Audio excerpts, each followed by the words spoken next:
Well, there was a football game here today. If nothing else, it was 60 minutes of football. Oklahoma falls 34-3 at the hands of the number 1 ranked Texas Longhorns. And where to start, gentlemen, it was bad today. Parker Thune alongside Brandon Drum and Brian Clinton. I didn't anticipate having to triple team this one, so that's why there's only one microphone between the three of us, but figured everybody needed to air their grievances, which we will do in much greater detail later on this evening when we get around to recording the Under the Visor podcast. But for this rapid reaction, I'm going to just let you go first, Brian. I'm going to hand you the mic. You can talk before I do because I want to give you the opportunity to highlight exactly what, amongst the myriad of things that went wrong for Oklahoma today, what was most befuddling to you? Oh, boy. The offense, the first thing is where do you start on offense when you continually shoot yourself in the foot? Every time you have a progressive play, you actually pick things up and you're starting to build a little bit of momentum, and then you turn around and shoot yourself right in the foot. Happened all game long, particularly in the first half. And I think what's really frustrating is the harsh reality of this game is Texas's first touchdown in the second quarter was enough to win the football game.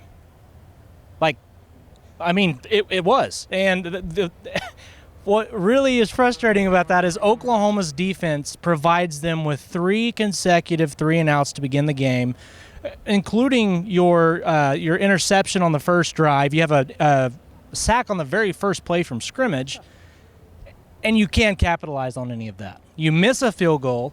You end up getting 3 points after being set up within a yard of Texas field position or within Texas territory or inside Texas territory. Just missed opportunities, stupid mistakes. It's the same things that we have seen at times throughout the season, except now it's elevated because inside the Cotton Bowl against Texas, those mistakes obviously are going to be under a magnifying glass, and they were tonight. Brandon, your turn. Have fun, sir. Brian hit the nail on the head there. You have a chance to be 21-0 in the first quarter. I tweeted out, it doesn't matter. You should have been up 2 scores at minimum. The defense handed you 2 scores at minimum. Obviously missing that. Okay, let's start with the clock management issue because that just pissed me off to no end. You're rushing on because you're trying to figure out whether you're going to go for it or not. First off, you probably should have went for it. You had the momentum at the time. 3 points, 0 points. That doesn't really make a whole lot of difference in this ball game, notoriously, just because getting a first quarter lead isn't the end all in the OU Texas game. So I would have went for the momentum, and I think that's what Brent was thinking. I just think he second-guessed himself. They're rushed. Instead of calling a timeout, you have your field goal kicker just run out there and kick it like it's nothing. The dude looked like when he kicked it looked like the wind started blowing in, but there was no wind. So I don't know what happened there, but I think that was the beginning of where you started to see some cracks in the foundation for today, and they're cracks that we've seen exponentially over the last few years, particularly on the game management part. So there's that, and then obviously, offensively. You said it. I'm just going to reiterate it. You can't shoot yourself in the crotch over and over and over and over and over and over after you get going. You just can't do it. You can't have a holding. You can't have a false start. You can't have a legal shift. You can't have a block in the back. You can't have clipping. You can't have any of that crap. Those are stupid penalties. Texas got away with a few. That block in the back on Woody Washington, the block in the back on the punt return. But guess what? Doesn't matter. You lost. You lost 34. You got your ass kicked 34-3. So it doesn't matter. It doesn't matter. And the whole thing about, and I think this is where I think the issue is. Brent Venables gets up there at the microphone and he says, "I'm most disappointed in the defense." What are you talking about? The defense played their butts off for the first half. You could have given them a better shot if you focus more on offense. And that's the problem. You got to stop doing what you're doing offensively. You can't scrap the whole playbook in the middle of the season because you wanted to keep continuity and run Levy's offense and make an offensive coordinator that doesn't really know how to call that offense call it. You figured out it didn't work. Now you're trying to restructure the whole thing in the middle of the season. That doesn't work. It starts at the top. Blame's got to begin at the top. And I love Brent Venables. I think he's going to be good and successful here. But things have got to get fixed in that nature first before it starts to get fixed going downhill. Especially when there's this much noise leading into a game like this. And especially in this stadium against that opponent, fellas. The harsh reality is that's the type of offensive performance that gets somebody fired. Now, I'm not standing here saying change is coming, and where I'm kind of perplexed is I don't know where you make the change, because I feel as though the issues for Oklahoma offensively run far deeper than one individual. Getting rid of one individual, whoever you want to hold culpable, does not immediately solve all of your offensive problems. But by the same token, I don't think it is justifiable at this point for a football team that's still 4-2 to just completely clean house, especially with some of those very valuable position coaches you have on the offensive side of the ball. So how do you fix this? There's no easy answer. I don't think your quarterback is the problem. He turned the ball over once today. First career turnover for Michael Hawkins. Fumbled the ball. That can't happen. Taylor Tatum had a fumble. That can't happen either. Those two turnovers came on back-to-back plays, by the way, which is really where the game was lost. That's where the game got away from you. But looking ahead, Ryan, it's really, really tough to envision that this team is going to be able to go to places like Oxford and Baton Rouge and Columbia and win football games if this is the type of offensive output that you're getting. Yeah. Well, and the other thing is football, this game that we sit and watch, oh, this is the offense's fault, oh, this is the defense's fault. It's a team effort. When the offense is struggling the way that it is, the pressure immediately goes to the defense. And they may tell you, and you're going to hear it from the players, no, we're not pressing. We're just trying to do our 1 of 11. We're just trying to do our job. That's what we're focused on. Guys, it's human nature.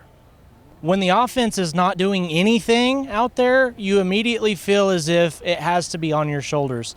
And that cannot continue. I mean, right now, I said this to you before we started this. It feels right now like 90% of the game plan or 90% of the chance for Oklahoma to win a football game is on the defense.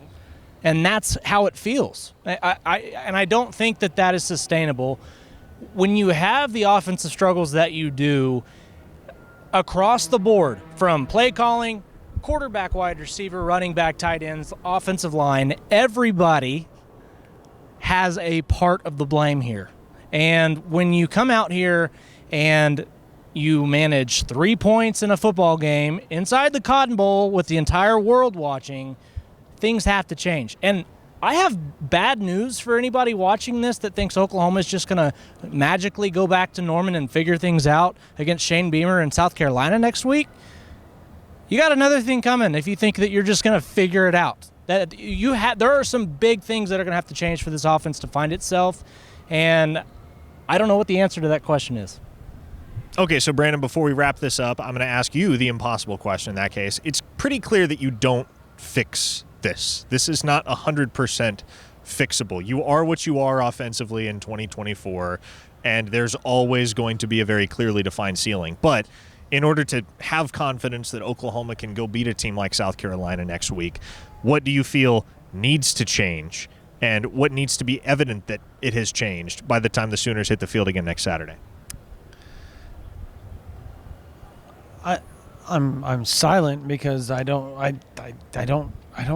There's identity. That's probably, you've got to figure something out identity wise. I think they're trying to, but when you're asking an OC to switch up everything that you guys have been working on spring, summer, and all through fall camp, and then go, oh, guess what? You guys can figure this out. We're going to restructure the offense. It's not going to be RPO laden. It's going to be back to your old offense, Seth. Just go ahead and teach them that verbiage and all that. I want fans to understand this. Seth Littrell's being asked to do the impossible at this point. Number one, he has five NFL caliber wide receivers, mind you, out.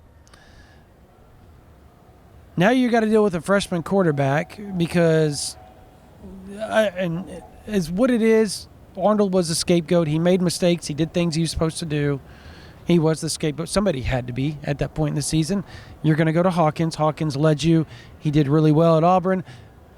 But there has to be some sort of continuity and understanding of what's being asked of you identity-wise. And we don't know what that is for Oklahoma right now. We have no idea. I don't know that they know. And that's the scary part. And until they can figure that out, it's going to be up and down, and you may be looking at a 5-7 season. You may be staring it right down the barrel, guys, if they don't fix this stuff fast. And I'll say this definitively. If Oklahoma goes 5-7, people are getting fired. Yes. I don't know who, again, but people are getting fired at that point. So Oklahoma's got to figure it out and figure it out in a hurry. If there were no other bright spots today, Eli Bowen played fantastic football. Luke Elzinga was excellent. Those two deserved way better than they got in terms of outcome today. And unfortunately, their play, strong as it may have been, had no impact whatsoever. There was never an opportunity for it to have any impact on the outcome of this football game. Oklahoma falls 34-3 here at the Cotton Bowl. We're going to pack this up. We're going to go record the Under the Visor podcast. All three of us will have a microphone for that podcast at the same time, mind you. So keep an eye out. If you're watching on YouTube, that will be posted to the YouTube channel later this evening. It'll also be posted on all of your streaming platforms, whatever your platform of choice may be for digesting podcasts. The Under the Visor post-game podcast presented by Jani-King is coming your way very shortly, and it ought to be a more than eventful one. We'll see you soon.